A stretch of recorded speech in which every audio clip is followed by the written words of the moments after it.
Hello, amigos, tudo bem com vocês? Estou eu aqui, Jordana, ao lado de... Letícia. A gente vai falar sobre os capítulos 61 ao 69. Para, meu joelho! Só... Eu não ia falar isso, mas assim, a Letícia me obrigou a sentar na mesma cadeira que ela e a gente tá a 10 centímetros do microfone para a qualidade do microfone ficar à altura do que ela quer. Então, assim, Porque pra ficar bom, porque a gente tentou a outra vez achando que o microfone ia captar a gente longe e ficou tipo, o microfone ficou escutando o ar, eu não gostei, então. sim, se eu surtar até o fim desse episódio, vocês sabem a causa. Mas tudo bem, vamos lá, né? Começar? E os próximos capítulos vai do 70 ao Nossa, 77. A gente pede desculpa pelo atraso. Foram 3 semanas, né, Jordana? Desse. nem tem, nem tem o porquê. O porquê é que a gente tava meio vagabunda mesmo, né? Por quê? Porque a gente tava meio. Mas assim, Acontece. acontece, exatamente, Fim de acontece. ano, tá todo mundo de saco cheio, o serviço tá. Ó. E aí, é isso. Meu serviço tá legal. Para de me humilhar, para de jogar na minha cara. Hein? Tem algum recado pra dar? Sim, eu errei na quantidade de portões que Severin tem. Não tem 7 portões, Severin tem 3 portões. Então eu acho que eu tava meio que, tipo assim, com esse 7 do Chandriano e acabei colocando 7 portões, mas na verdade são 3. Por enquanto é isso. Simbora para os capítulos, então. Ok, então comecemos. Então, é só para recapitular previamente como é que tinha acabado o bloco de capítulos passados. O coach diz para Alveron que ele achava que o Cáudicos o estava envenenando. E assim acaba o capítulo, basicamente, certo? Aí, então, capítulo 61. O Urtigão. Então tá, então o coach retorna da Baixa Severin, que inclusive ele tinha acabado de se encontrar com a Dena. E ele retorna da Baixa Severin com os ingredientes que ele tinha realmente que comprar para iniciar o tratamento no Alveron. Quando ele chega lá, a Alveron estava irritada. A gente tem que lembrar que o coach passou a tarde toda comprando esses ingredientes para meio que não dar pistas para os outros e nem criar desconfiança perante ao Cáudicos sobre as ideias, sobre as desconfianças que ele tinha. Foi nessa viagem que ele pegou o alaúde ou não? Foi em outra? X. Foi nessa. Que ele volta com o alaúde, não é? Foi nessa. Foi nessa mesmo. Foi nessa mesmo. Ele volta com os ingredientes e com o alaúde. E o Stapes, ele tá completamente, assim, descontente com a presença do Quoth perto do Alveron adoecido, né? Fragilizado. Exatamente. Então a gente vê um Stapes, assim, bastante raivoso, odioso pra cima do Quoth mesmo. Embora silencioso, discreto, mas contundente mesmo. É. O tratamento que o coach, havia proposto pro Álvaro seria tomar 1 litrão mesmo de óleo de fígado de bacalhau e ele prepararia um chá com doses progressivamente menores de láudano para diminuir realmente os sintomas de abstinência ao alfalo, que era um dos sintomas, que era um dos componentes da poção que o Cáudicos preparava para o Álvaro. E também porque o láudano ajudava a diminuir a náusea do Alveron, né? Que o Alveron estava muito nauseado. E para ele tolerar um pouco mais o óleo de fígado, o chá que ele ia preparar ajudaria a dar uma amenizada, assim, na náusea dele. Só que a Álvaro estava opondo um pouco de resistência, porque afinal de contas, ele não estava completamente convencido que o Cáudicos mesmo tinha tal culpa, né? Que ele não estava 100% convencido. Sim.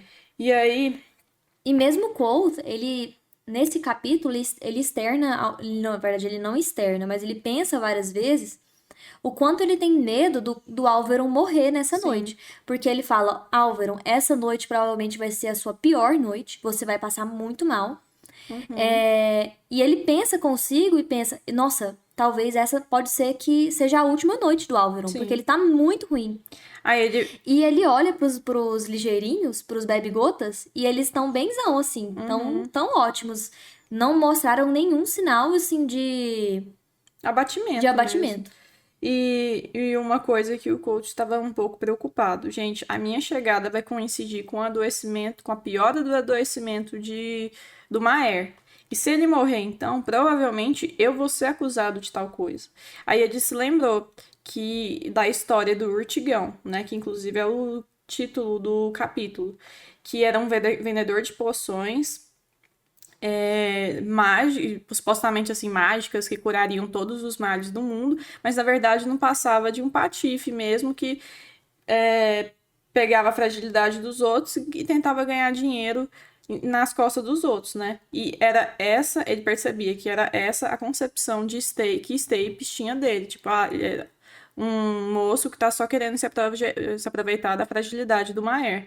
Só para falar que a peça do Urtigão é 3 vinténs por um desejo, porque isso vai aparecer mais pra frente. E o Quoth, ele oferece pra devolver o anel do Álvaron, antes dele sair do quarto, e o Álvaron diz pra ele ficar com o anel. Então, assim, foi uma noite que o Quoth percebeu que o Álvaron ainda não confia 100% nele, mas que ele ganhou um pontinho ali com o Álvaron. Primeiro porque o chá dele melhorou um pouco a náusea do Álvaron, e o Álvaron, assim... Ele é um personagem facilmente irritável. Mesmo depois dele melhorar, mais pra frente a gente vai perceber que é da personalidade mesmo dele, né?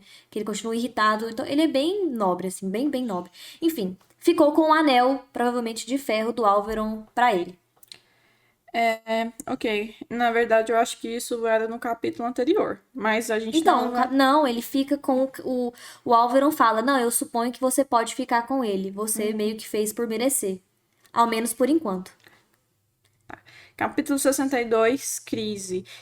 E esse é um capítulo longo. A gente vai ver meio que, se a gente for pensar numa música, é meio que uma música que vai começando a aumentar cada vez mais o ritmo de suspense. Verdade. Porque vai piorando realmente essa crise que vai se instalar da relação entre Coach e o Maer.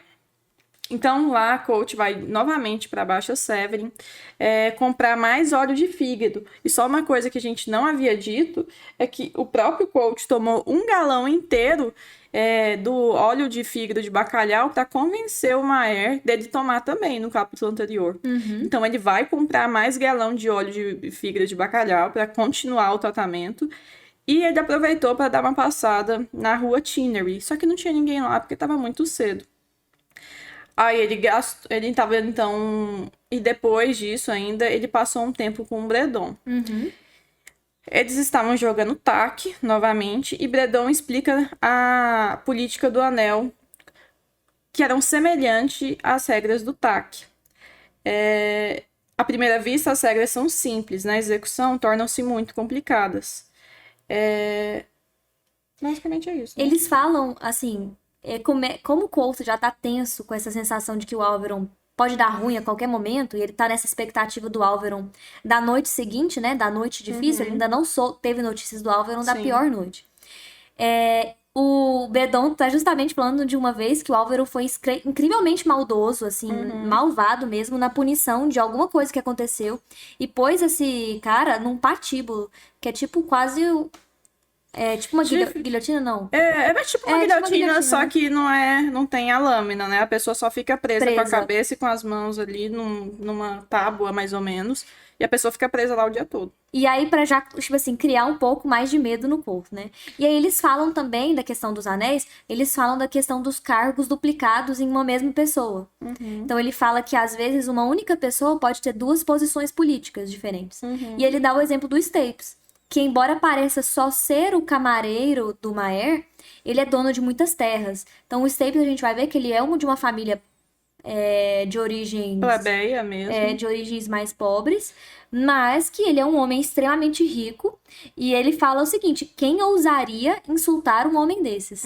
Que se você for olhar Prateleira lá, o prato dele lá, não ia ter anel de ferro lá. só ia ter Os anel de anéis ouro. são de ouro. Porque, afinal de contas, ele é uma das pessoas mais próximas e influentes ao Maer.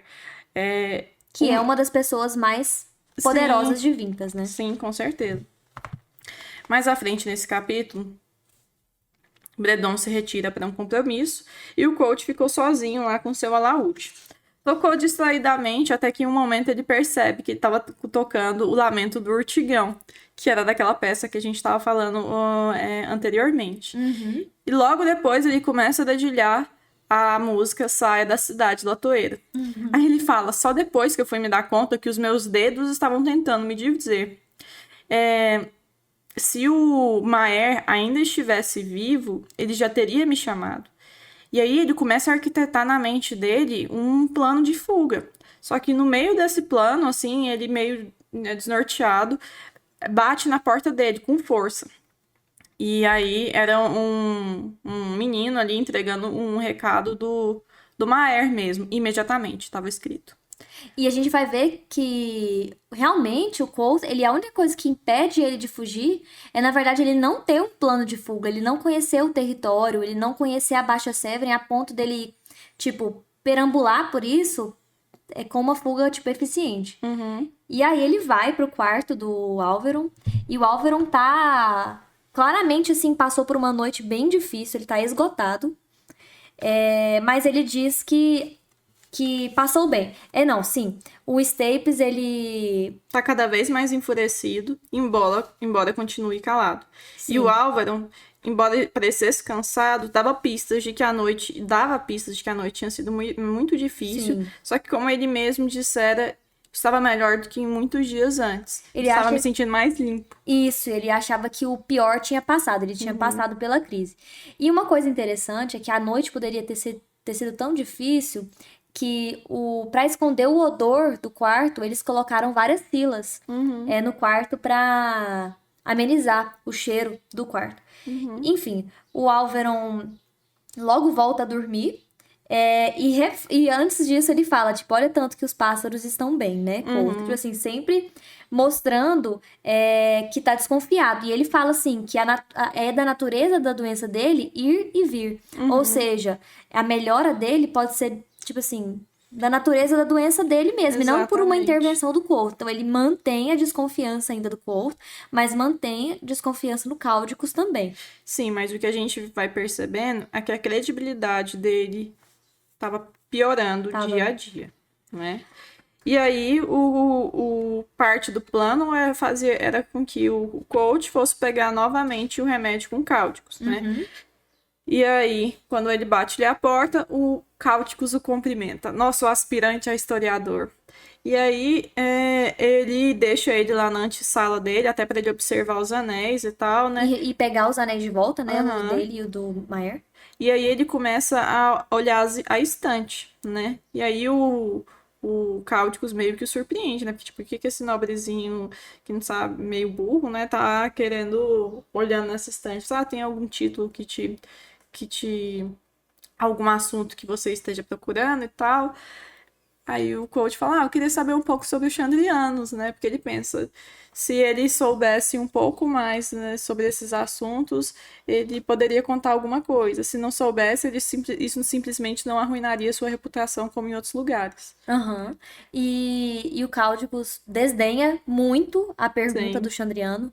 Ele fala que não chega nem a ser um folclore, é tipo um boato. Ele fala uma bobajada supersticiosa. Sim.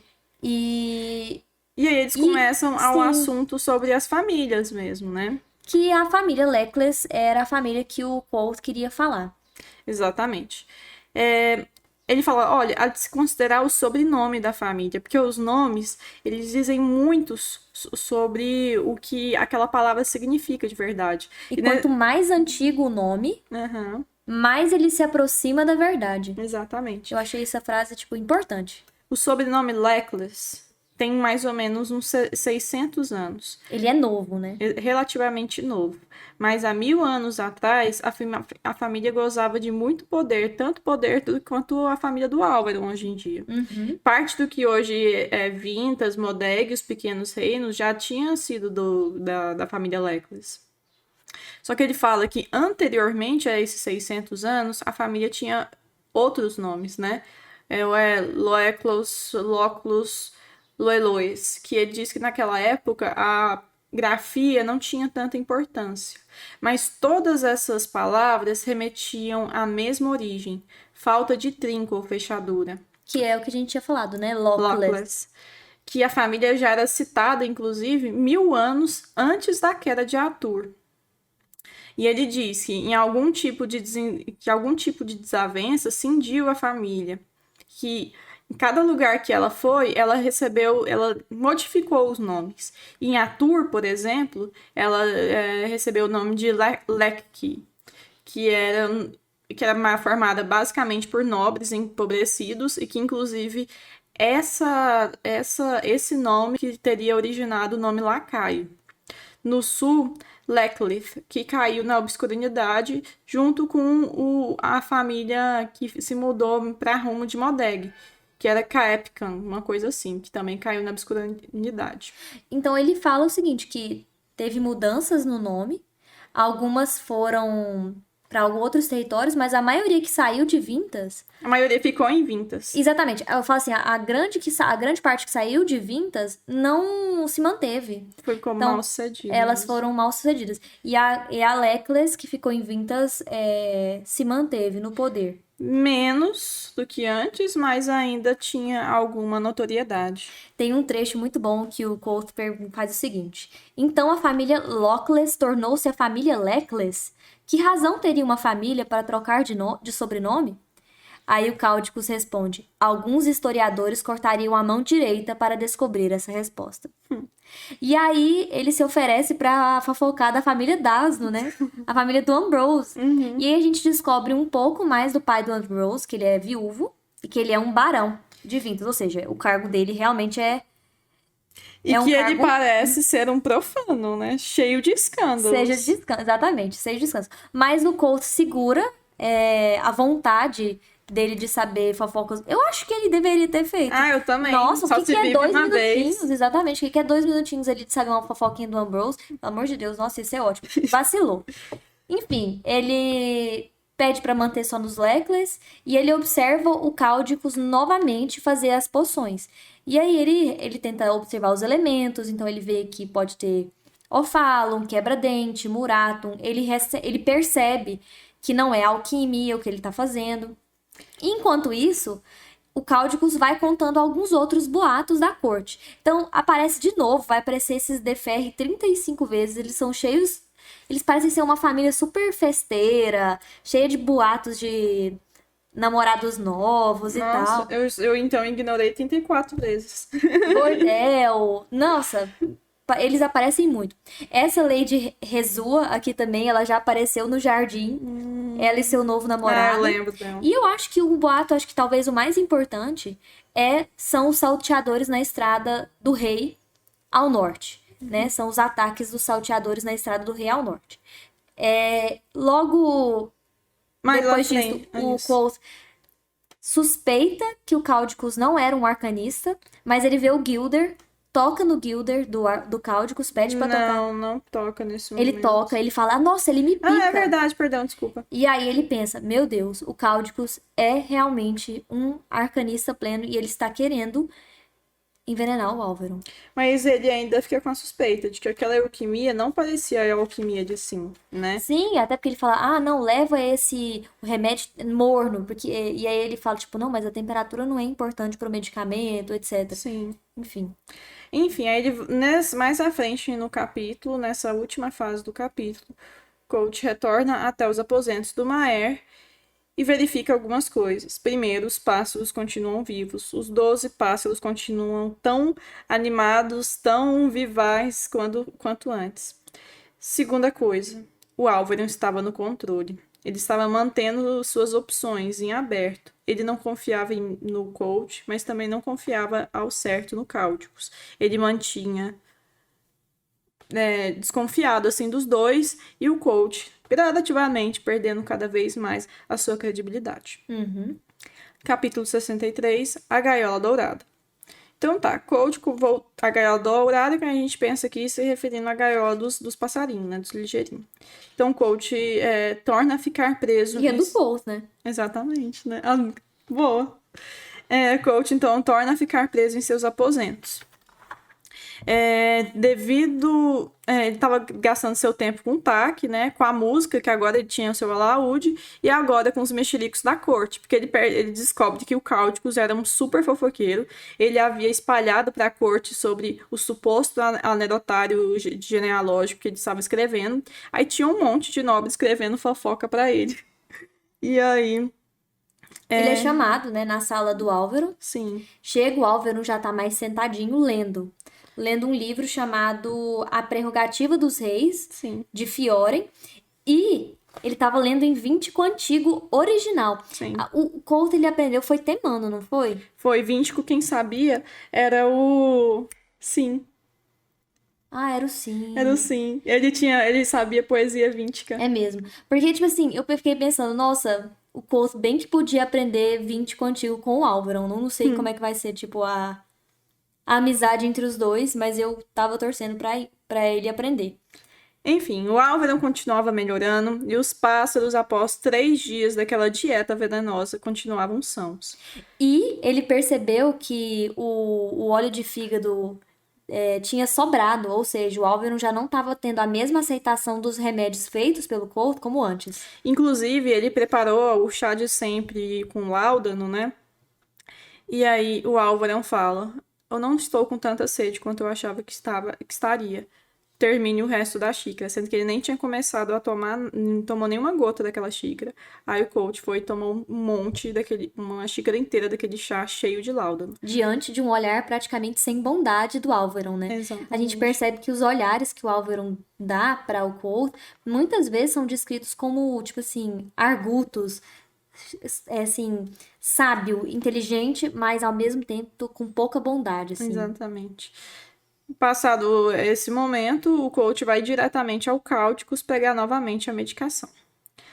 Só que ele percebe que seus reflexos estão estranhos, tem um certo amortecimento em seus ossos. Ele está drogado. Depois que cai a ficha, gente, eu tomei, embora fosse uma poção menor de láudano pro Maer, pra mim era uma porção e tanto. Eu não tava acostumado com aquele negócio. Isso, porque ele já tava resistente pelo ofalo, né? Eu imagino. E outra, gente, quando eu vi que ele tava entorpecido pelo láudano, eu pensei na Nauruta. Quanto que foi justamente o que levou ele a ser expulso do arquivo por trollagem do Ambrose. Eu falei, nossa, vai dar alguma ruim. coisa errada. E aí ele fala, o Maer não está muito bem, eu preciso hoje da poção mais rápido possível. Pra né? até evitar que... Não posso perder muito tempo com a conversa. Na verdade, ele não queria perder muito tempo, assim, pra ser desmascarado mesmo, né? E aí, quando o moço começa a preparar a poção, ele vai e solicita para ele, me passa o ácido, por favor. E aí o coach acerta de primeira, entrega a garrafa para ele. E aí, só que antes de entregar na mão dele, ele percebe que ele deu uma bola fora, né? E fala, é esse daqui mesmo? Aí o moço fica meio desconfiado, assim, Na verdade, ele, tipo assim, ele fala assim, mesmo diante de um entorpecimento do láudano, eu continuo sendo medula, até na minha medula, um ator. Exatamente. Então, eu não deixei transparecer nenhum medo. E ainda fiz o papel de nobre, confiante. É esse, não é? E depois do ácido ainda vem aquela coisa transparente. Eu seria capaz de produzir a fórmula sozinho. Tipo assim, ainda foi exibido ainda. Exatamente. E ele diz que essa, inclusive, é a verdadeira marca da nobreza. Uma autoconfiança ignorante. Só que isso deixou o Cáudicos com uma pulga atrás da orelha, assim, ficou meio desconfiado. Na verdade, isso deu pista pro Couto já saber que o Cáudicos já estava desconfiando dele. Sim. E aqui, mesmo não sendo, a gente não sabendo que o Stapes já estava conversando com ele, eu desconfio que seja já dedo do Stapes aqui. Porque o Stapes estava tão insatisfeito com a presença do Colt, tipo assim, dessa saída da rotina do Maher, num momento ainda ruim, que eu acho que o Staples deve ter comentado com o Cáudicos e o Cáudicos fez esse teste. Tanto é que ele fala assim, tipo, ele fala, me passa o ácido, por favor, e o Colt não escuta.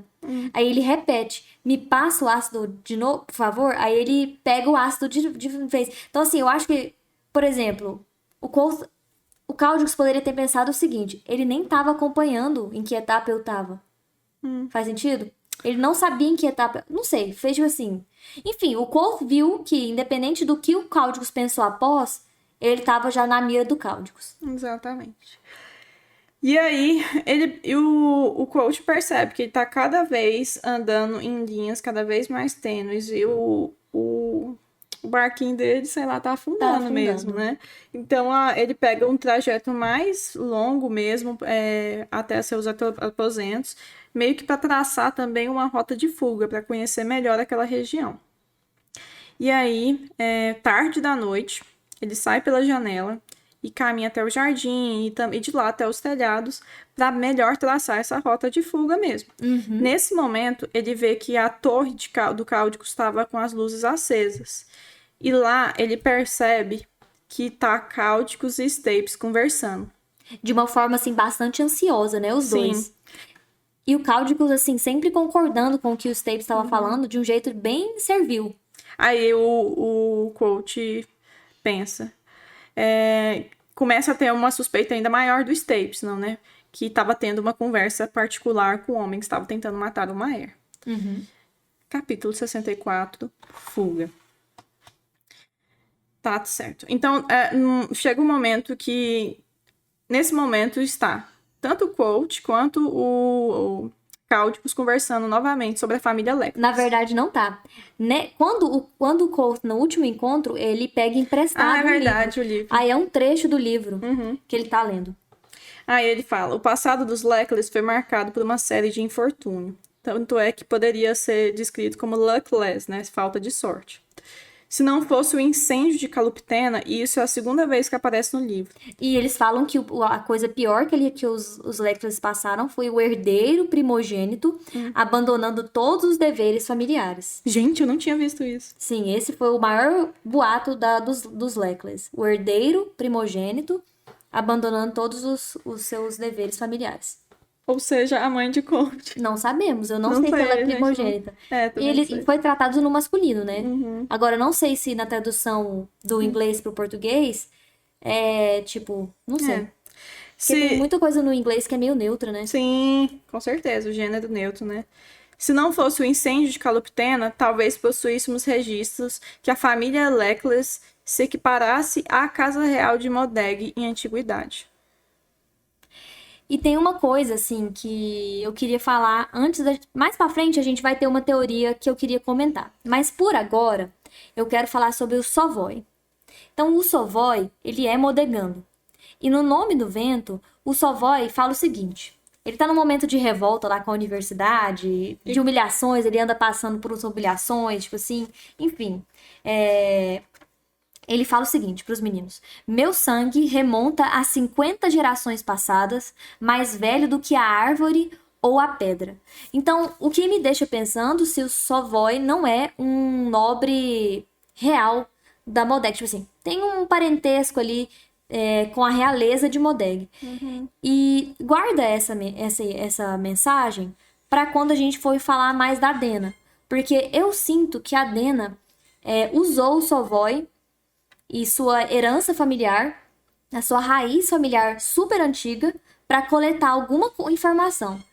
Já vou adiantar, então, um trecho, quando tá os três no Nome do Vento, o Savoy, a Dena e o Colt, que o Colt fala alguma coisa tipo, nossa, Dena, eu faria qualquer coisa por você.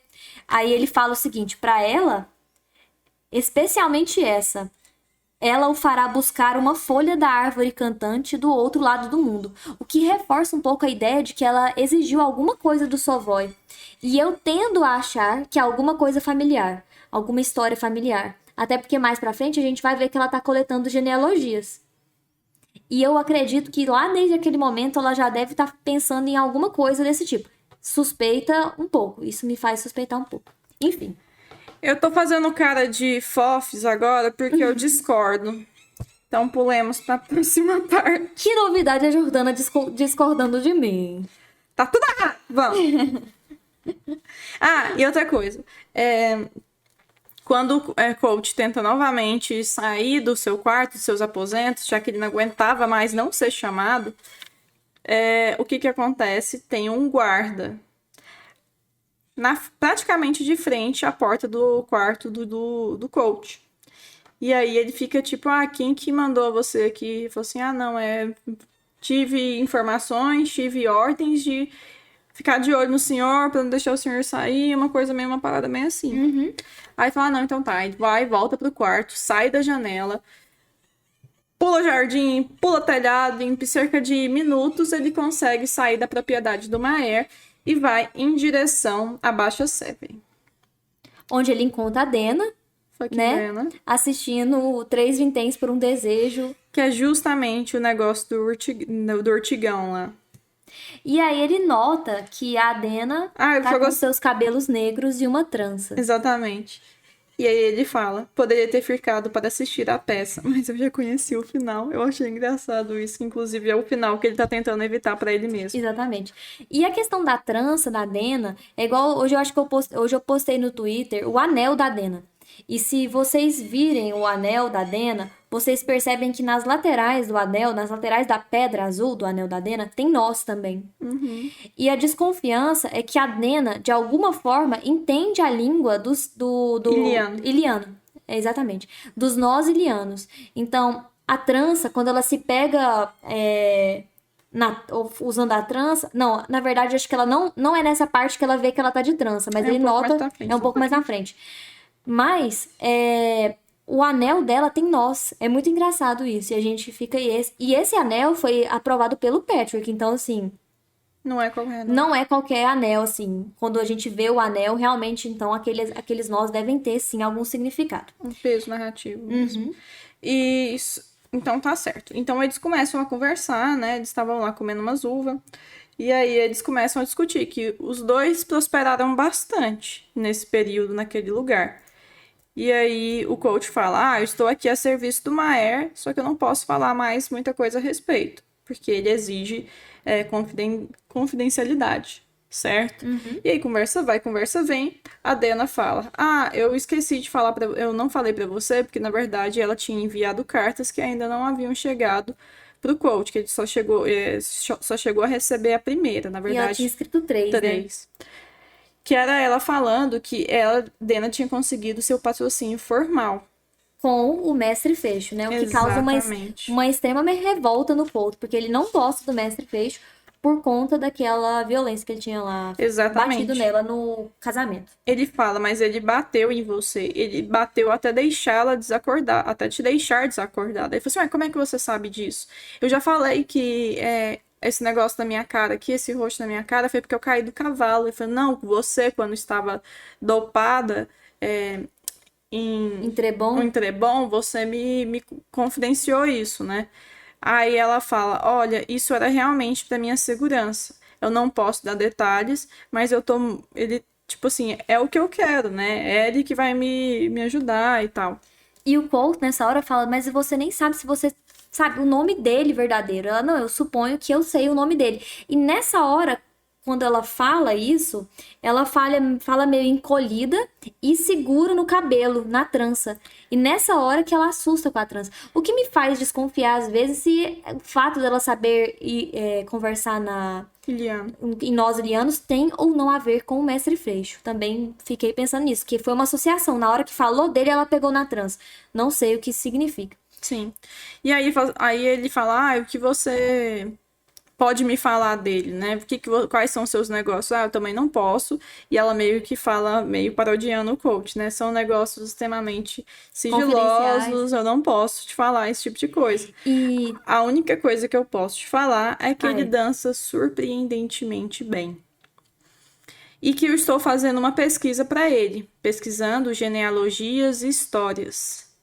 E aí eles se levantam, ela vai andar e ela tá muito machucada. Não é só E o ela rosto. fala que ele tá ajudando ela a compor canções Sim, pra fazer o nome dela, não é só o rosto dela que tá machucado, mas ela parece que até a a costela costela. dela, assim, ela tá bem machucada mesmo, né? E uma coisa interessante é que aparece de novo a mania da Dena de buscar o anel na mão, de ficar pegando, tentar brincar com o anel na mão. Sim, Sabe onde foi que ela fez isso pela primeira vez? Na caravana de Roente. Ela teve sim, esse gesto na caravana já. Então, assim, é um gesto, tipo, enraizado nela, né? é tipo um tique mesmo, né? Que nem eu vi no YouTube, um gesto apassivador. Sim, exatamente. Às vezes é um jeito dela se acalmar, pegar Sim. naquele anel. É o que parece, né? E Enfim, Coach retorna volta, até todo de a. bom humor, porque a dose de Exatamente. Dena dele do dia. Tá, foi boa, né? Ele retorna então pela porta da frente. E lá ele encontra dois guardas que agora eles estavam um pouco mais ásperos, trataram ele com um pouco mais de rudeza, né? Nem sei se essa palavra existe. Eles estavam esperando por ele. Coach fica revoltado com esse controle e ele fala: o Álvaro não está a par disso? E aí eles meio que não sabem dizer. E isso meio que confirma a suspeita de que quem tá mandando, na verdade, fazer isso é o Snape. E aí ele vai, então, procurar o Álvaro. E aí ele fala, Porque ele tava com muita raiva, né? sim, Porque o que o Cole tava pensando? Se eu for ter o destino, um destino, tipo assim, de corte da minha relação com o Álvaro, que seja súbito e que seja agora. Eu não aguento mais passar por esse tipo de sofrimento, essa angústia de saber se eu. Porque o que acontece? O cara que tinha sido julgado lá naquele trem do Álvaro, lembra quando eu não sei se é o nome dele? Patíbulo? Falava que ele tinha sido acusado injustamente. E eu acho que o Coles não queria passar por esse tipo de injustiça, sabe? Mas enfim, do tipo. O que ele aconteceu foi o seguinte: ele falou, vamos acabar com isso logo. E aí ele vai até o Álvaro, vê o Álvaro saindo do quarto dele e, tipo, trata o Álvaro na maior ousadia da vida. Do tipo, eu queria conversar com você. E aí o Álvaro falou, pois não, então ele falou, vamos lá, eu vou te ceder alguns minutos. E quando eles entram, o Álvaro fica tipo, quem que você acha que você tá conversando? Com que ousadia? E eu não vou te ouvir. não, e outra coisa, não fala só isso. Mal posso acreditar na sua impudência, suas acusações enlouquecidas, suas afirmações ridículas. Ou seja, ele não tá só brigando com ele pelo fato dele ter sido pouco cortês, mas ele tá brigando com ele porque ele chegou à conclusão que o coach estava errado sobre o Cáudicos, que o coach estava mentindo sobre o Cáudicos. E que o coach apresentou uns momentos antes também de ousadia perante o Maier. E aí, a primeira vez que o Colt sai daquele transe de raiva e pensa, meu Deus, com quem que eu tô brincando? Em Tarbean, pelo menos, Tinha eu sabia regras. as regras do jogo. Como agir diante de um guarda, como agir diante de um bêbado. Mas aqui não existe regras pra esse homem. Ele faz o que ele quiser comigo. Só que Exatamente. nessa hora Sai aparece o Stapes. Stapes. Com a cara mais de culpado assim, do mundo. Ele estava no meio, ele foi surpreendido no meio de um ato que não poderia ser visto, certo? Ele carregava, depois que o Álvaro começa a perguntar o que você carrega em suas mãos, o que você está fazendo, meio que ele desaba e a história toda se esclarece. Ele estava segurando nas mãos um ligeirinho morto. E ele estava, na verdade, fazendo isso desde o começo.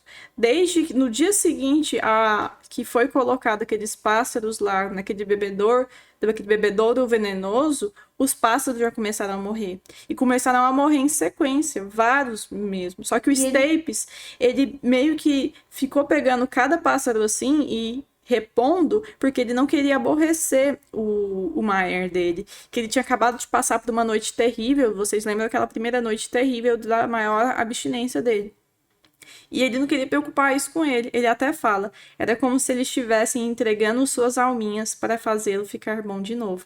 E nesse momento, eu não sei se ficou muito claro que o Stapes, na verdade, é uma boa pessoa, e ele é até meio... Nossa.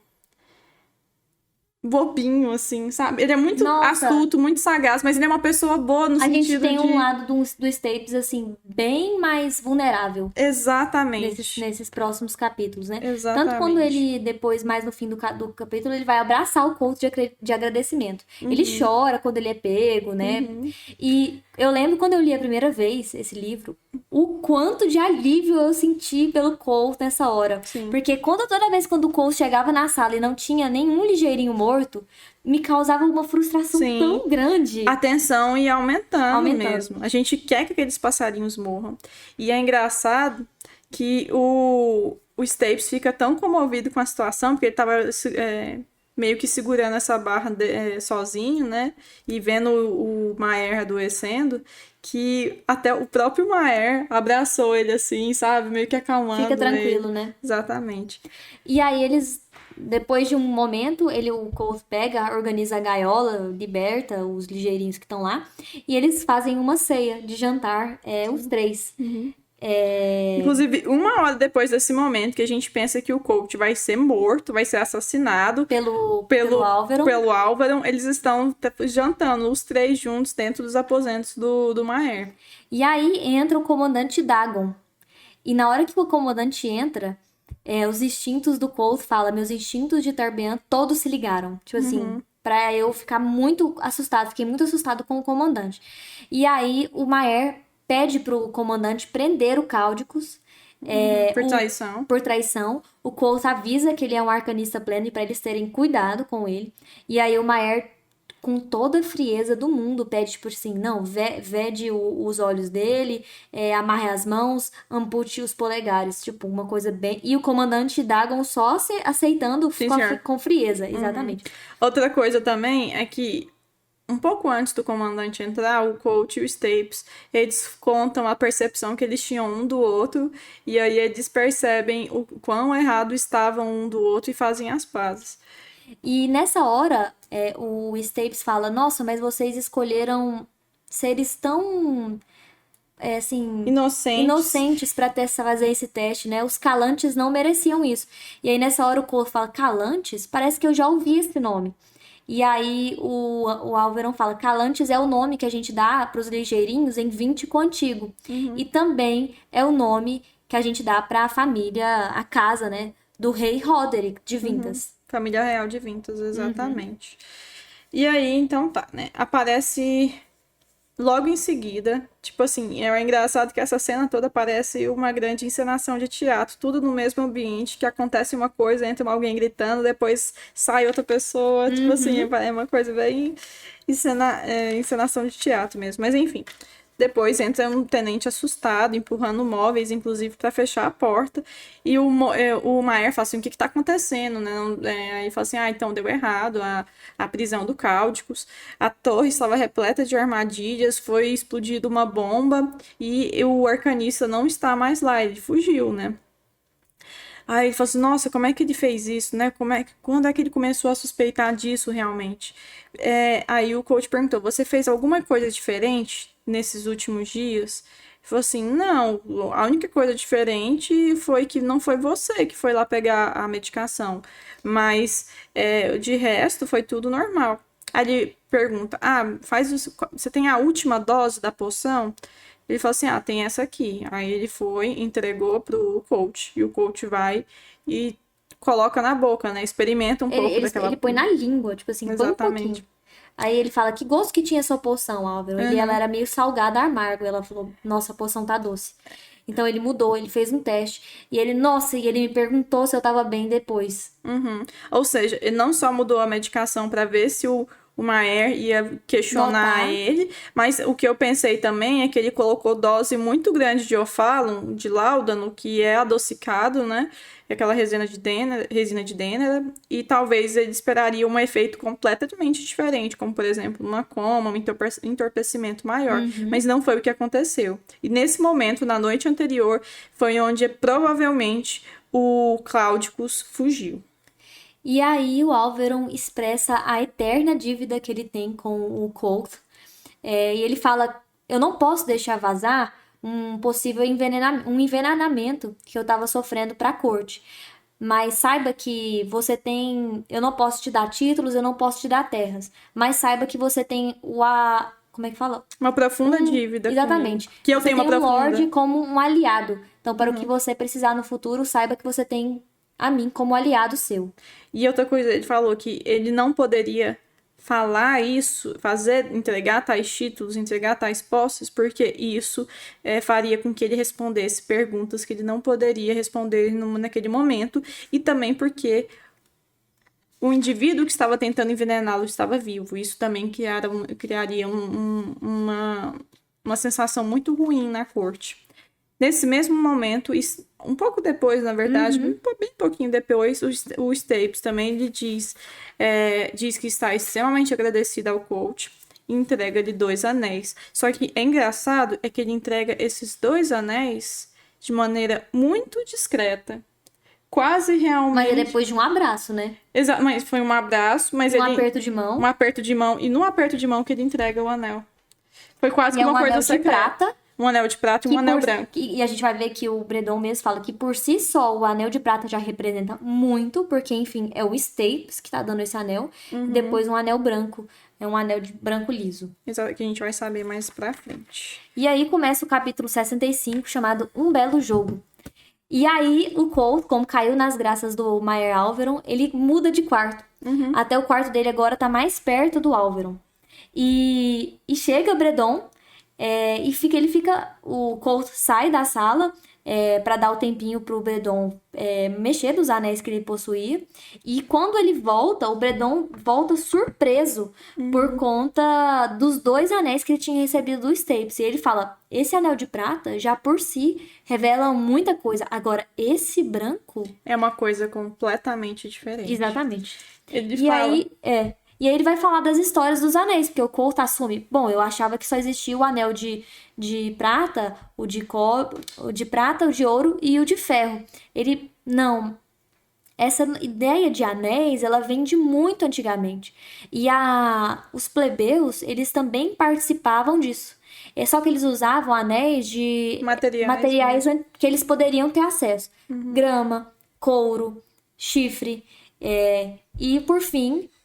Porque o que acontece? E aí o Colt fala, o que significa o de chifre? Porque ele assume que o anel que ele tinha recebido era o chifre. E aí ele fala, bom, o chifre representa uma inimizade poderosa e duradoura. Mas isso que você recebeu não é um chifre, isso é um anel de osso.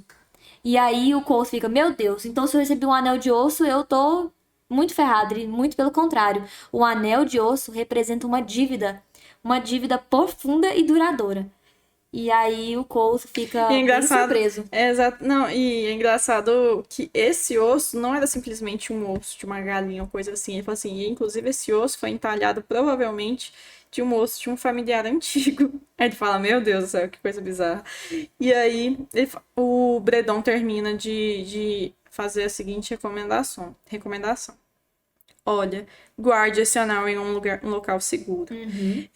Não é de bom tom, principalmente para nobreza, você expor um anel desse, né? Porque geralmente são expostos, tem interesses algo levianos quando alguém te dá um anel como esse. Ok. E aí eles começam a jogar ataque. O Colt tá achando que ele tá entendendo de taque, e aí ele é completamente, assim, surpreendido pelo Alveron. Exatamente. Pelo Bredon. O Bredon, o Colt começa a se gabar, fala assim, nossa, tô quase ganhando de você, eu tô quase ganhando de você. Aí o Bredon fala, não, você está perdendo miseravelmente, assim, né, que nem um... Você tá perdendo como é que ele fala? A visão geral. Exatamente. A parte mais importante, o ponto principal você tá perdendo. A ideia não é fazer um jogo certinho, um jogo mais certinho que puder.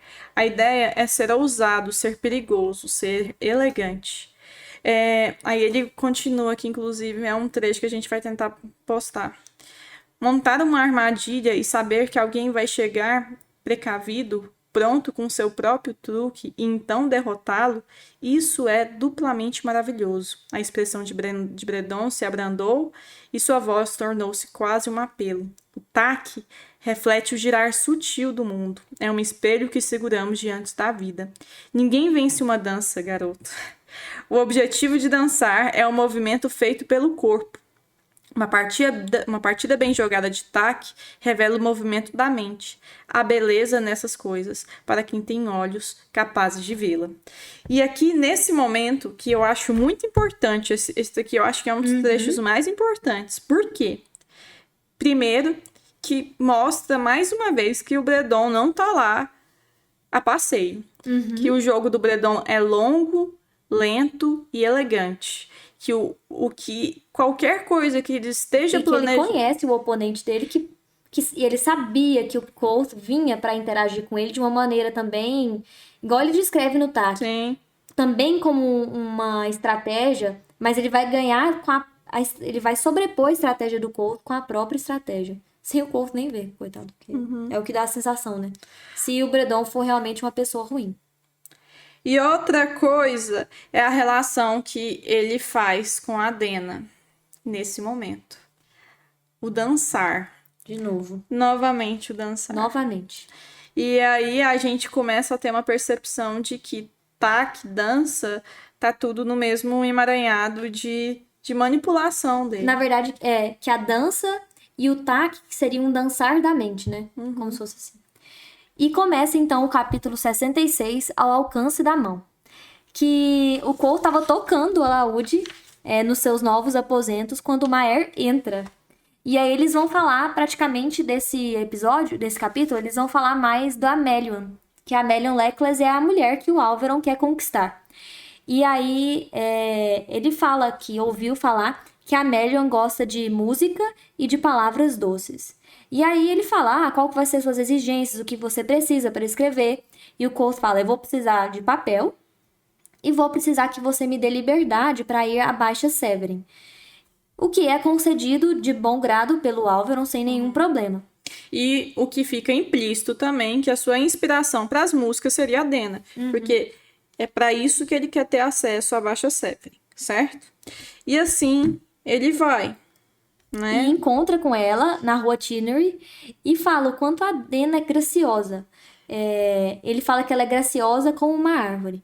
Que vai com o vento sem resistência, sem premeditação, sem nada. Outra coisa interessante é que em 2 vezes nesse bloco de capítulos, o narrador descreve sobre os dentes alvos de Dena. Isso não era uma característica muito importante quando ela era mencionada anteriormente. E quando a gente pensa em dentes alvos, a gente lembra na resistência de Dênera. E eu fico, às vezes, pensando se o Cláudicos, em associação com Bredon... A Cáudicos, perdão, em associação com Bredon, não drogava, de alguma forma, a Dena. E uma das coisas que eles comentam nesse trecho, que eles conversam muito, com muita evidência, coisas românticas entre eles, né? E... é sobre esperança. Eles falam bastante de esperança, no sentido, tipo assim, Cole, tem esperança ainda em nós. Ela termina isso. Assim, mais ou menos, né? Ela fala assim, sem esperança, o que seria de cada um de nós? E assim termina o capítulo 66. E começa o 67, observando rostos. Não é, Letícia? Então, o Stapes começa... É bullying só porque eu, às vezes, não falo rostos, eu falo rostos. E aí a Jordana fica... arrasada com o meu português. Stapes começa a fazer uma aula, um intensivão de etiquetas para o jantar formal que haveria em alguns dias. Esse jantar era uma comemoração para a saúde do Alveron, que agora havia se recuperado. Então tá certo. Letícia, você fala aí do Paranauê dos dois, do encontro da Meluen com o Colt. Então, gente, quando a gente começa a ver sobre... o jantar em si, o Colt foi todo arrumado para o jantar.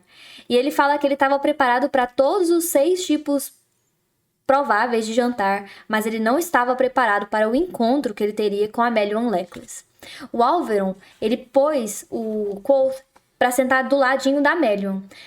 E quando ele se senta ao lado dela, ele fica muito fixado, ele olha muito fixado pro perfil dela. Ele não fica só fixado, ele fica quase que assombrado. Tamanha a semelhança que ela guardava com alguém que ele não se lembrava. Exatamente. Ele fala que ela era uma... Ele conhecia ela, ele não sabia de onde, ele não sabia quando... Ele não sabia dar aonde, mas assim, ele falava assim, será que foi na eólica que eu conheci ela? Foi o primeiro lugar que ele disse que ele se lembrou. E ele descreve a Melian como uma mulher encantadora. Uma mulher que tinha um queixo forte, olhos castanhos escuros, cabelo castanho e lábios cheios e vermelhos. Caprichoso, não. Cheios e vermelhos, sem o benefício de qualquer tintura. Quando a gente diz isso, a gente lembra imediatamente, pelo menos eu lembrei imediatamente de Dena. Só que eu deixei isso de lado e continuei lendo na hora. Outra coisa que ele fala, observa nela, né? não só observa, é a linha do seu pescoço, que era orgulhosa e graciosa. E quando ela o pergunta o que ele estava procurando ali, né? Eles discorrem um monte de coisa, mas eu acho que a frase mais interessante é que ele fala que, eu como um passarinho, qual que é o nome do passarinho? Calantes. Calantes, me perdi no seu rosto, né? Que quando a gente lembra de quando o seu Maer... belo rosto de flor. Do seu belo rosto de flor. Quando a gente lembra do Maer falando sobre o seu jardim, ele fala que os ligeirinhos, que são os calantes, se alimentavam do néctar das Scilas. Scilas, que é uma alusão clara a Dena. E nesse trecho, quando eu li pela primeira vez, eu passei desapercebida. Quando eu li pela segunda vez, há poucas semanas, eu acreditei que, não, com certeza o Cole viu a semelhança da Melian com a mãe dele. Foi a primeira coisa que eu pensei. Exatamente. Por quê? Porque a gente tinha... porque é uma teoria que rola assim, solta pela comunidade, é que a Natália Leclerc é a irmã ou alguma parentada próxima de Melian. E por isso que o Quoth conheceria, né? Lembraria a mãe. Mas, gente, eu fui ver as descrições que o Quoth faz da Dena e são muito parecidas. No Nome do Vento, quando ele tá descrevendo a Dena pro cronista, ele descreve a Dena assim. Escreva isto. O cabelo dela era escuro. Pronto. Era comprido e liso. Os olhos eram escuros. A tez alva. O rosto era oval. O queixo firme e delicado. Diga que seu porte era elegante e que ela era graciosa. Pronto. Então, a gente vê que o cabelo dela é escuro, os olhos dela eram escuros, castanho escuros, porque ele já fez comparação dos olhos da Dena com café e chocolate. O queixo era firme como o da Melian. Ele fala da Dena como a Scylla. E... do mesma forma que ele fixou o olhar no perfil da Melian e ela meio que se incomoda e pergunta por que você tá olhando pro meu perfil, né? O que você tá vendo em mim? Exatamente, essa é o primeiro encontro que ele tem com a Dena lá na caravana de Roente foi com um excessivo olhar que ele dá no perfil pra ela. E aí ela também se volta pra ele e pergunta, tipo... eu acho que é um vintém pelos seus pensamentos, uma coisa que ela fala. Então, ou seja, são paralelos fortíssimos. Então, assim, o que tá acontecendo? Eu não sei. Será que é uma teoria pra Dena ser uma Leclerc também? Não sei, gente. É isso. Posso falar um paranauê aqui? Pode. Quero só causar um pouco aqui de caos. Eu não tô muito longe dessa descrição, não, meu verdade. amor. Então, olha só, é uma descrição meio genérica, assim, sem ofensas, moço. Mas assim, vamos lá. Não, mas assim, ele fala do queixo, ele fala da cor dos olhos, ele fala que as duas eram graciosas, ele fala que ela parece flor, e ele se fala como um calantes, então ele faz um paralelo indireto, que ela seria uma Scylla. Você tá falando que eu não sou uma flor. Ela gosta de música e de palavras doces, que são coisas que a gente consegue ver na Dena. Então, assim, e o perfil é semelhante, ou seja, no olhar dele... tem que ter alguma dessas pessoas que o Quoth já conviveu e que a gente provavelmente já leu sobre essa pessoa, tá dentro do livro. Tá dentro do livro. Então, assim, aconteceu dele conhecer essa pessoa. A gente só não sabe quem ela é ainda. Tá certo, eu vou fazer cosplay da Dena. Enfim, eles estavam mais sozinhos naquela disposição de pessoas na mesa do que se estivessem nos jardins. Do lado direito, né? No lado direito, eu acho que da Melwyn tinha... Do lado Não, é verdade, exatamente. Tinha um povo iliano que tava falando sozinho lá entre eles com aquela fala melodiosa deles. Do outro lado, que tava do lado de Coach, tinha um senhorzinho lá, semi-rei, que ficava... Vice-rei de Bunnies. Que era meio malucão, ficava arrancando umas castanhas porque ele não Nossa. queria comer umas coisas. Ele tava tendo uma conversa acalorada com o que parecia ser a esposa dele de assuntos picuinhas de casal. Nossa, esse cara é muito bom. Eu adorei ele. Eu acho que eu E aí, seria... ela pergunta pro Couto o que ele fazia, tipo, no seu tempo. O que você geralmente faz no seu tempo, né? Eu achei engraçado, porque ela claramente acha que eu sou um nobre, porque nobres não trabalham, eles gastam seu tempo. Exatamente.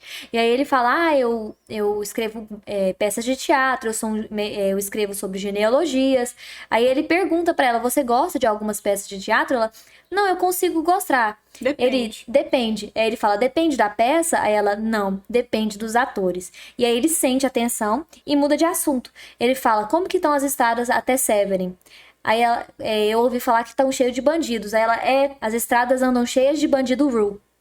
E aí ele E percebe... com um tom de completo ódio e aversão, né? E ela começa a descontar o ódio dela na tortinha de morango. E tipo assim, como se ela estivesse assassinando algum Rue. Era de morango? Era uma fruta. Ah, tá. Aí ele percebe que ela tinha grande asco mesmo pelos Rue. E isso meio que ofende um pouco ele, mas ele engole o orgulho e consegue ter o resto da noite Porque agradável. ela era agradável. Sim. Então ela sobrepôs até... E olha que o Rue pro Colt é importante. Será que essa associação, tipo...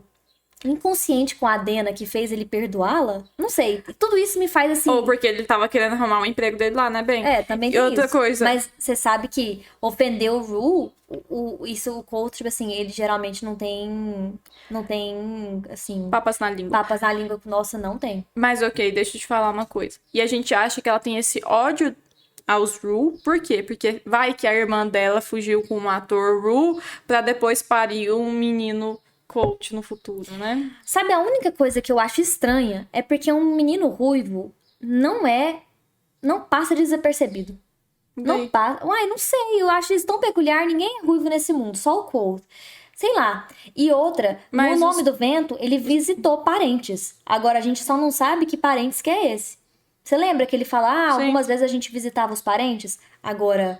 provavelmente era da... Só se a Melion se recusasse a ver a irmã. Ou então fosse parentes da família do pai. É verdade, também tem isso, né? E outra coisa, os Rue consideram família, eles têm uma concepção de família meio diferente. Completamente, verdade, tem isso também. E aí ele volta pro quarto e ele escreve cartas, ele consegue escrever 3 cartas, uma canção e 5 páginas de anotações só sobre a Melion. E o Alveron aparece no quarto pra saber o que ele tinha feito já, o que ele tinha escrito, e ele tinha escrito e terminado uma carta. E fala, olha, a primeira carta tá aqui. E aí eles têm uma conversa sobre mulheres, sobre como conquistar a Melion, etc. Exato. Quando o Alveron lê essa carta, ele fala, não tá muito... arrebatada, exagerada, ele falou assim, não, aquela primeira tá.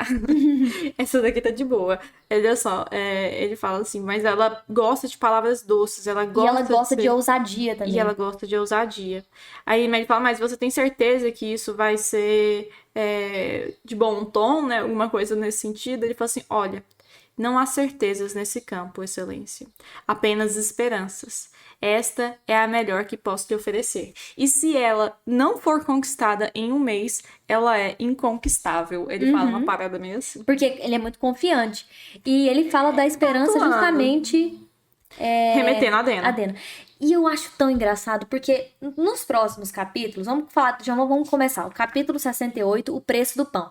Que é quando ele vai pra Baixa Severin, conversa com a Dena, tem um dia agradável, volta pro quarto, escreve música, escreve canção, escreve... Por que ele conseguiu escrever tão facilmente com a Melion? Porque... Por talento só? Ou porque ela realmente foi uma mulher graciosa que um pouco encantou ele? Não no sentido romântico, mas assim...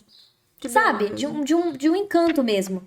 E... das outras vezes que ele não tem contato com a Melion, ele meio que se aproveita da próprio amor que ele sente pela Dena para alimentar a sua criação. Exatamente, a Dena seria a sua inspiração. E ele deixa isso muito claro nas exigências ao Álvaro, né? E ele... Não deixa claro que é ela, né? Não, sim, deixa claro pra gente. Sim. E aí, ele fala que ele começou a escrever, mas que nesse meio termo de escrita, ele teve 2 carrapichos. O primeiro era o Jared, que era um menino, um homem de vintas, que ficou no pé de Dana, que não se referia mais como Dana pra ele. A Laura é a primeira vez, eu fiquei tão chocada, isso me levou tanto a choque, que eu fiquei tipo assim, gente, por que a Laura? Por que não algum nome com Dana? Porque ela já teve Dana, Diane, Jeannie, sei lá. Ela teve nomes de todos os tipos com D. Por que a Laura? Tem uma teoria no Reddit que a Laura é a junção dos nomes Halloween, da música do Savien com Halloween, e Lyra. Halloween com Lyra daria a Laura. Tipo isso, sabe? Agora, a criatividade ela rola solta nessas teorias, né? Eu só tô falando aqui porque eu achei interessante. Teria alguma relação com a Dana? Não sei. Enfim. O segundo carrapicho foi que a fucking Dana sumiu. Sim. E aí, bloqueio criativo. Exatamente. E ele ficou todo taciturno por conta disso. Ele tentou escrever, tentou dedilhar algumas canções, mas nada. E aí ele fechou a laúde e pensou no que o seu pai te dissera. E eu, inclusive, achei, gente, não sei se é porque eu tive que escrever esse trecho todo no meu caderno, mas, nossa, eu não lembro de textos assim que meu pai me diz. Mas, enfim. A música escolhe sua hora e sua estação.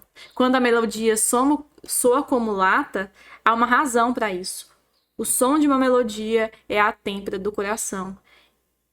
E de poço lamacento não sai água cristalina. Tudo o que se pode fazer é deixar o lodo assentar, ou o som sai desafinado como o de um sino partido. Muito bom. E aí é isso. E aí acabou essa parte, a gente pula para uma partezinha acima do capítulo. Que é ele falando assim, bom, a minha fonte criativa, que é a minha musa inspiradora, ela foi embora. E eu sei que eu não vou conseguir escrever músicas pra Melion e eu preciso de tempo. E agora, aí ele precisa de dar... E o Álvaro é um cara esperto. Não tinha que ser qualquer desculpa. Ele precisava realmente de uma distração que convenceria o Álvaro. Qual que era? O risco de Cáudicos fazer malfeitoria em Álvaro. E aí ele chama o Álvaro ficou super irritado, inclusive. O que me deu a sensação de que o Álvaro tá de bom... Tipo assim, ele tá felizinho com você enquanto você tá agradando ele. Se você não tá agradando ele, ele fica super estressado. O que me deixou um pouco chateada com o Álvaro, sim. Ele é um nobre, não dá pra esperar muito dele. Sim. E outra coisa que eu achei interessante é que ele já tava há 2 onzenas fazendo. Então, já faziam 20 e poucos dias que ele tava aí tentando escrever cartas pra... Escrevendo cartas. E só tinha enviado 2 cartas. Sombras. E só tinha enviado 2 cartas. E essas 2 cartas tiveram um efeito muito positivo, realmente, nesse projeto aí de conquista. Teve uma repercussão boa, assim, o Álvaro ficou sabendo. Só que para ganhar tempo, o que ele fez? Então, existe tal parada aí de magia negra, que é que você queira dizer que é a malfeitoria, ele demonstra isso com uma conexão com o alfinete e tal, para demonstrar que existia isso, mas que há uma maneira de você ser protegido, que é através da fabricação de um amuleto, só que isso demoraria 3 dias. De total atenção e foco. Exatamente. E que aí eu teria que encerrar temporariamente esse período de que estou me dedicando realmente para escrever essas cartas, né? E aí o Maier pergunta pra ele o que ele precisaria. E aí ele fala que o que ele precisaria estaria na torre do Cáudicos, provavelmente. E ele comenta com o Álvaro de por cima de que ele tem um projeto pessoal, que provavelmente é o do Zamir, né? A pesquisa que ele tem do Zamir. E a musicista amiga dele, que ele queria ajudá-la. Deixou assim por cima. E o Álvaro compreendeu. Sabia o preço do pão. Que é o nome do capítulo, né? Exatamente, verdade. E aí ele conclui, olha, eu precisarei ainda de algumas coisas suas. Sangue, cabelo, esses tipos de coisa para que você realmente... Para a confecção desse artefato. E aí o moço vai e fala, não tem jeito mesmo de você fazer as músicas enquanto isso? Você não quer que eu contrate alguém para continuar escrevendo? Aí ele fala, não. Primeiro porque o coach não queria dividir as glórias dessa conquista, né? Da conquista da Melvin. Segundo, porque ele diz, os relacionamentos, de maneira geral, às vezes a ausência, ela é boa para cultivar o sentimento, né? Então, dê esse tempo, porque essa ausência vai fazer com que ela imagine o que está acontecendo, anseie pelas suas cartas mesmo. Você agora não é um total desconhecido como antes. Agora ela está realmente esperando pelas suas cartas. E aí concluímos o capítulo começando. Eu acho engraçado que quando o corpo fala, eu vou precisar do seu sangue, do seu cabelo, da urina, pele. Essa Aí parte ele é boa. fala, essas são justamente coisas que eu não devo dar, né? Como eu vou confiar em você? Pode ser franco. Aí o Cole fala, vossa graça não teria nenhuma utilidade pra mim morto. E aí ele falou, tá, ok, é verdade, eu vou providenciar isso. E aí acaba o capítulo. E vai pro último capítulo 69, Tamanha Loucura. Então tá. A mulher tinha partido, né? Dena A Dena tava de havia fora. partido. E por uma coincidência, o Bredon também tinha partido de Seven pra visitar uns parentes próximos. Só um parênteses. A Letícia disse que a primeira vez que leu o livro, ela achou o Bredon um cara super gente boa. Sim. E eu falei, Letícia, como? Agradável. Ele é o próprio demônio. É porque eu li o segundo livro rápido pro podcast. Pra eu estar, tipo, na sua frente, né? Porque o primeiro eu li várias vezes, mas o segundo, não. A E segunda ou aí... terceira vez que tá lendo agora, né? É a segunda vez que eu tô lendo. Assim, é a segunda vez que eu tô lendo. Então sim. Ok, em 3 dias ele conseguiu terminar o gramo. Inclusive, ele fez um gramo pra ele próprio e pro Álvaro. 3 dias pra terminar o gramo, isso foi o 7º dia após a partida de Dena. No 7º dia, Dena retorna. E ela que, inclusive, que o encontra primeiro. E aí ela começa, retoma um assunto como se nada tivesse acontecido. Retoma as conversas como se nada tivesse acontecido. Exceto por um momento. Que eles estão contemplando lá a vista de Severin e ela fala, olha, eu sinto muito, você sabe. Aí ele, é o quê? Ele fala assim, não, eu sinto muito, às vezes eu parto no meio da noite e eu faço isso constantemente, mas é só isso que eu faço, desculpa por isso. Aí ele fica em silêncio, ele pensa, eu poderia abraçá-la, eu poderia dizer que tá tudo bem, mas isso realmente me machuca, eu poderia fazer qualquer coisa, mas eu preferi ficar calado, porque eu fiquei com medo até de afastá-la com qualquer coisa que eu pudesse Qualquer dizer. cobrança, né? Eu temi ser sincero demais, eu temi ser verdadeiro demais, aí eu fiquei calado.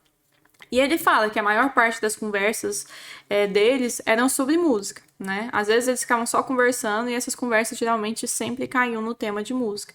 E ele fala que desde criança ele aprendera sobre música, mas ela não. Pode falar. É porque esse trecho foi tão bem escrito. Ele fala que a Dena, por ela não ter tido estudos na música, ela via e agia sobre a música de um jeito muito estranho e muito Maravilhoso. Aí ele descreve assim: pense na música como uma cidade que é um grande emaranhado, como Tarbean. Nos anos que vivi lá, passei a conhecer suas ruas, não só as principais, não só as vielas. Eu conheci atalhos e telhados e partes dos esgotos. Por isso, sabia me locomover pela cidade como um coelho no matagal. Era rápido, astuto e esperto. Dena, por outro lado, nunca tivera nenhuma formação. Não sabia nada dos atalhos. Era como se fosse forçada a vagar pela cidade, perdida e desamparada, presa num labirinto retorcido de pedra e reboco. Em vez disso, porém, ela simplesmente atravessava paredes. Não sabia fazer melhor que isso. Ninguém jamais lhe dissera que não podia. Por isso, ela se movia pela cidade como uma criatura na terra dos encantados. Andava por ruas que ninguém mais podia ver, e isso tornava sua música selvagem, estranha e livre. Você também teve essa sensação de que ele não estava falando só sobre música, mas sobre magia? Eu acho que isso fala da Dena num geral. No geral. E eu acredito sim que a Dena tem alguma parada que ela sabe, de alguma magia que ela sabe fazer, de que o Colt não viu na universidade. Eu sinto isso também. Ou que pelo menos ela consegue fazer isso de uma maneira que outros não conseguem. De uma maneira selvagem. Enfim, mais à frente nesse capítulo, a última parte, só para finalizar. Foram necessárias 23 cartas, 6 canções e um poema. Sim, ele fez um poema, ele teve que se rebaixar a isso. E só tinha uma coisa que fazia ele fazer tamanha loucura, né? Que é o nome do capítulo. Provavelmente a Dena. É a Dena mesmo, né? É isso! Conseguimos mais uma semana, Georgianeire. Depois desse episódio, eu cheguei à conclusão que eu preciso comprar um microfone, porque eu quis Graças a Deus. assassinar essa criatura que estava espremendo o meu joelho e mandando eu virar pro microfone. Para o bem do áudio. Tchau, tchau. Vamos com Deus. Fique com Telu. Tchau, gente. Qualquer coisa, manda e-mail, manda a gente tá lá no Twitter. É só entrar em contato com a gente. Vai ser muito legal se vocês mandarem qualquer alô pra gente saber sobre as pessoas que estão atrás escutando a gente. Ia ser bem legal. É isso. Tchau. Tchau.